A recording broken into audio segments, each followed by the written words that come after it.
Hi, I'm Caroline Mitchell, canine behaviourist at Good Doggy. So I want to talk about two different training techniques that are quite similar. They're called shaping and capturing. Both of these processes are quite similar. They both allow a dog to behave fairly naturally. They don't require any kind of coercion. So these are the ultimate in force-free. They are quite similar, but there are differences between the two. So shaping is a process that encourages a new behaviour by rewarding something similar to what you want. So basically, this could be if you were trying to teach a dog a high five, for example, you might start by rewarding them just for lifting their paw off the ground. And then when they get good at that, you might then start only rewarding them for when they lift it past a certain point, maybe they're a bit higher, and so on, until eventually you've got your hand out and they're actually touching it with the paw. So you've started with something similar.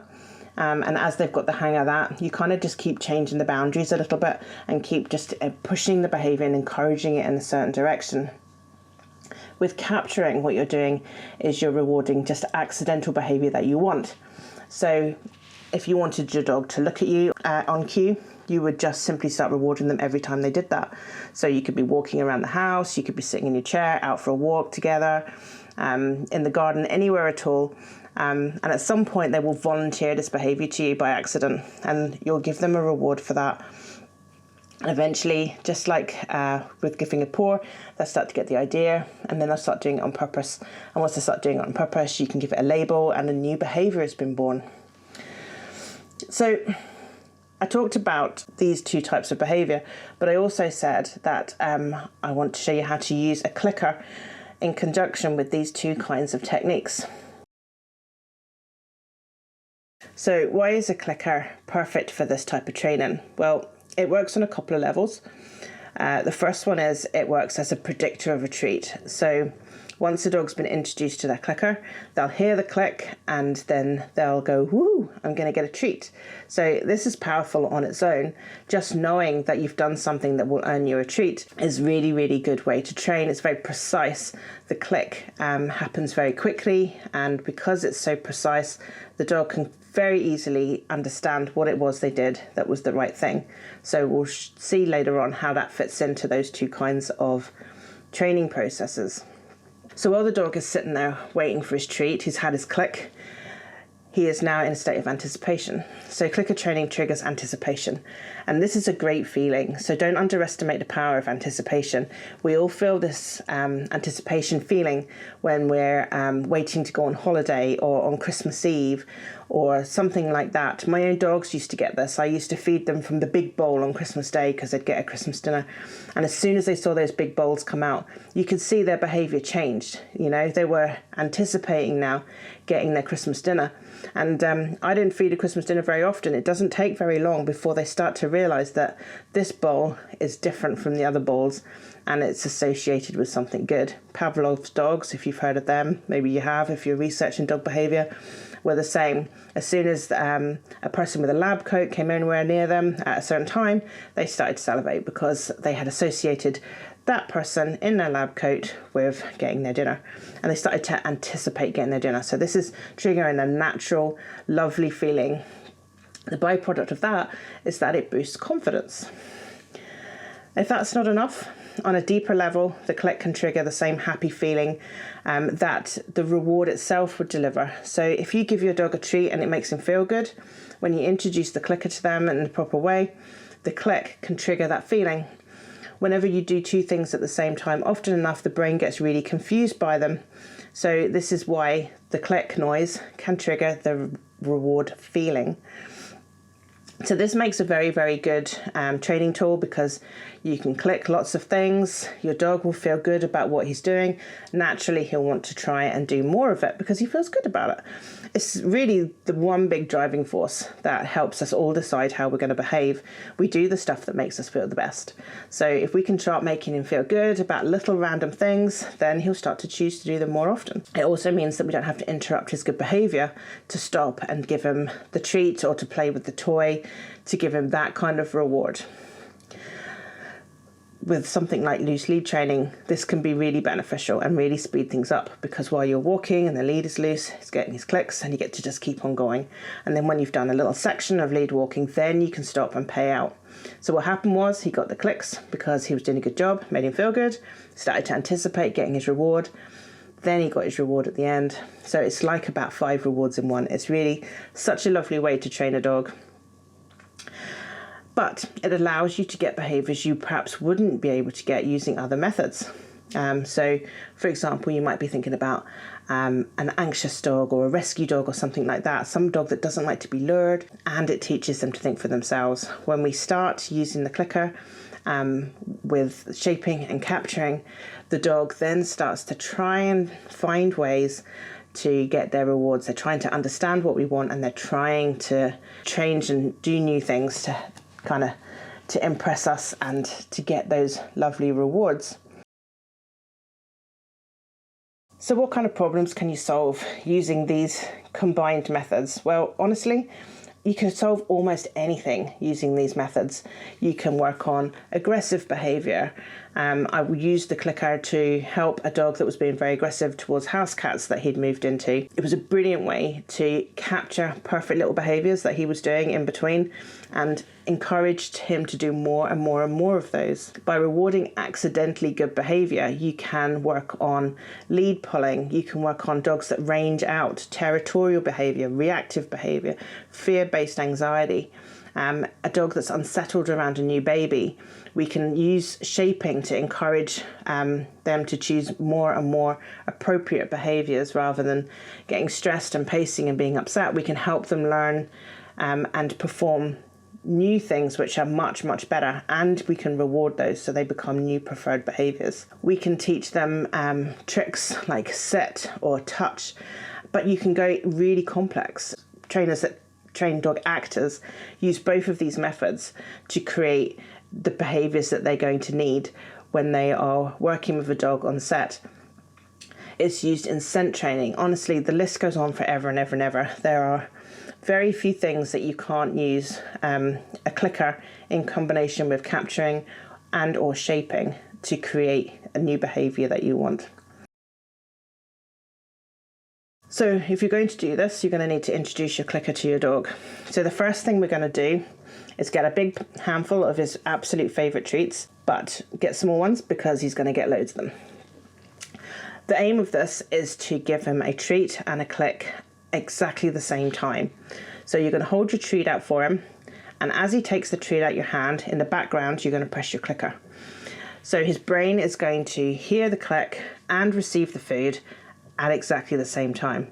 As I said earlier, when two things happen simultaneously, they become confused, and one can trigger the good feeling that the other one produced.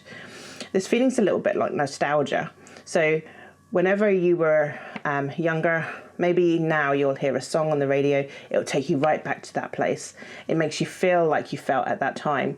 There might be a meal that your mum used to make you when you were sick, and if you get that meal now, it takes you right back there. You just have that lovely, warm, comforted feeling. Those feelings will never go away. Unless something terrible happens, they will always remain connected together. So this is what we're trying to get to with our click and treat. Those were very powerful experiences that happened back in your past. This is less powerful, so you're going to need to do an awful lot of it. So you're going to do your click and treat simultaneously over and over and over again every day for a few minutes, and you're going to do that for a whole week. And by the end of the week, that connection is going to be so strong, it's going to be so deep that you might not even notice the difference. Your dog will feel that good feeling, the anticipation will be triggered, that confidence will start to grow. It's not supposed to be an obvious thing. Your dog's not supposed to do big reactions. It's not supposed to change their behaviour. It's just supposed to make them feel good about the stuff that's happening whenever you use your clicker. So just like my dog, it was such a powerful experience to have that Christmas dinner in the big bowl. Years later, that big bowl still took them back to that time, and it still had that same effect. So once you've done your clicker training for a whole week and that's really deeply introduced to them, you can stop doing that.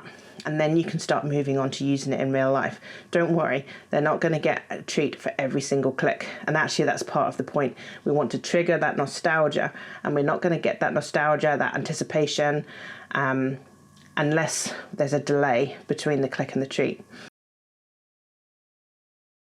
So let's think about how this could work. When you're doing either shaping or capturing, my advice is to do just one thing at a time. Once you've picked the type of behaviour you want to create, be clear about what counts and what you want to get that. The more consistent you are and the more precise you are and the quicker you are with your clicks, then the easier it is for your dog. If you're a little bit slow or you miss a few, this just causes confusion for your dog, so it becomes less clear. So once you've decided what it is you want, and if you're going to use shaping, what kind of steps you're looking for to get the ball rolling. If you're using capturing, then you're only going to specifically decide on one type of behaviour. So it could be look at you, it could be lead is loose, it could be something along those lines. Once you've decided it, then that's the only thing that gets clicks. And then you're ready to kind of start. So let's look at a few examples. So what about a dog that is barking and jumping up at your visitors? This dog might be quite difficult to catch and handle when he's in this mood, when he's very overexcited. In fact, he probably thinks this is quite fun. This is a game in itself. So if you decide to try and capture your dog and try and stop them from doing that kind of behaviour by yourself, you may be accidentally rewarding that kind of behaviour. So that achieves the dog's goal of getting lots of attention and a game and some play and, you know, generally just having a good time. If you're going to use your clicker, we are going to start to use the shaping method. We're going to look for a behaviour that's, you know, pretty similar to what we want. So the very first instance, we might just click for pauses in between barking. Once the dog has kind of got the idea that quiet can get a click, you'll notice that they'll start trying to go quiet. Then maybe we extend that and we go right, quiet and still. Then maybe we push that into quiet and sitting. And we can help the dog out as well at the same time as this. So we can be as boring as possible. We can stand nice and still without talking. So we've made the whole situation really a bit calmer. We've taken some of the excitement out of it because we're not adding any more excitement. We know that emotion goes on a scale. If we start adding more to that, then we're just going to push the dog further up the scale. What we want to do is we want to allow them to de-escalate whatever emotion it is that they're having. In this case, it's just overexcitement. But that's not going to happen if we add more excitement. So we just need to be as quiet and still and boring. Move really slowly if we have to move at all, and allow that dog to find those little micro behaviours, and you'll be ready with your clicker to click away every time you get something that's even close to what you're kind of looking for. And as you shape that and mould that and just slowly change the boundaries, you'll be able to move that dog towards one that prefers to sit and look angelic when you have visitors that come in. It's not a 5-minute process though, so don't be lured into thinking this is a quick process. This type of process takes a while, but it's so effective. Once the ball gets rolling, it rolls fast. Just getting the dog to know what it is exactly you're trying to get them to do. And once they've figured that out, then they'll start trying to do it for you. So once that happens, then it all moves a lot quicker. What about a dog that's reactive to other dogs? So we can use our clicker here. We start at a distance. The distance has got to be big enough that the dog is coping pretty well, but they can still see the dog in the distance. So they're not going to be in their comfort zone right now. They're looking at the dog, but they're not reacting. Whatever distance that is, it's fine. As long as they can see it, this will work. So you just try walking up and down. As long as your dog remains calm and doesn't get triggered by the dog in the distance, you just keep on pressing your clicker. So we're rewarding those little perfect behaviours. We've helped them out a bit. We've made it easy for them, just like we did with the dog at the front door. We were really boring, so that it allowed them a bit of a chance to calm themselves. In this case, we're making it easy for them by taking them far away.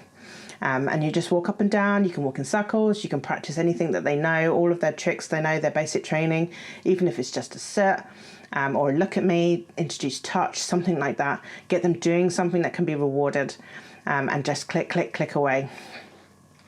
Over time, you're going to reduce the distance. But for now, just start off nice and easy and far away in the distance. Get those clicks going. If you wanted to do loose lead training, you would start with your dog on a normal fixed lead. That's quite important. This again makes you nice and consistent. It helps your dog figure out where the end of the lead is and what the boundary is. You want your lead to kind of be long enough that the dog can stand really comfortably and move around beside you, but not so long he can swing side to side and trip you over. So experiment a little bit with the length of your lead, and once you've got that right, I suggest getting a little marker pen or a bit of tape or something like that and put that on the lead so that you can consistently hold the lead in exactly the right place. Don't underestimate the importance of these little micro consistencies. Your dog really loves them because he needs to know exactly what we're doing. We can't explain it any other way. So the more consistent you are, the quicker he's going to get the hang of this. So once you've got your lead into the right position, you start with him on a loose lead beside you. He can be sitting, standing, doesn't matter, looking at you, looks from somewhere else. The rule is loose lead, that's all. And when that lead is loose, you press your click and then you take a step. If it's still loose, you click and you take another step, and you just keep on going like this. And if he starts to pull on the lead, you just stop clicking. When it's nice and loose, you just click away. It's so dead simple. As soon as he realizes that the click is a good thing, he'll start to prefer that. The thing about lead pulling is that often there's a reward for that. So we can help him out by stopping every time he pulls on the lead.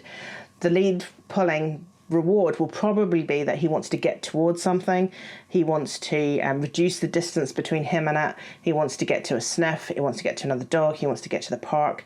Whatever it is. So we can help him out. Every time he pulls on the lead, we can stop. So it stops him from achieving his goal. And then when he goes loose on his lead, we start clicking again. So he's getting clicks only for loose lead. What's really important here is that it doesn't matter why the lead is loose. He will be able to figure out that the loose lead happens, and that's the important part. So sometimes he might experiment. He might sit. If that loosens the lead, he gets a click, but it might not loosen the lead. That time he won't get a click, and that's how we'll know that it's not a sit that you're looking for.